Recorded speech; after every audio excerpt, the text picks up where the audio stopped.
ஒரு வினாவிடை போட்டியில் 10 வினாக்கள் கேட்கப்பட்டன. சரியாக விடையளிக்கும் ஒவ்வொரு வினாவுக்கும் 10 புள்ளிகள் வழங்கப்படுவதோடு பிழையாக விடையளிக்கும் ஒவ்வொரு வினாவுக்கும் 2 புள்ளிகள் கழிக்கப்படும்.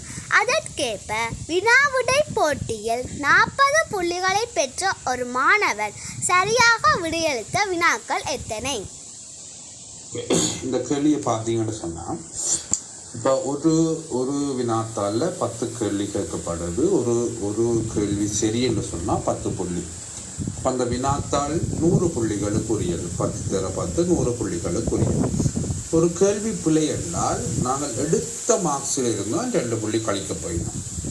அப்போ ஒரு கேள்வி ஒரு ஆள் பிளவு வேறு என்றால் அவருக்கு அந்த கேள்விக்குரிய 10 மார்க்ஸும் பெறாது. அதே நேரம் எடுத்த புள்ளியிலிருந்தும் 2 கழிக்கப்படும்.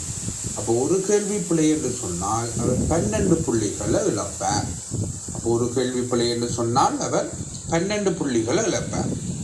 இவர் 40 புள்ளிகளை பெற்றிருக்கிறபடியால் 60 புள்ளிகளை இழந்துட்டார். 60 புள்ளிகளை இழந்துட்டார். அப்போ அந்த 60 புள்ளிகளும் எத்தனை மார்க்ஸ் படி இழந்திருப்பார்? 12 படி இழந்திருப்பார்.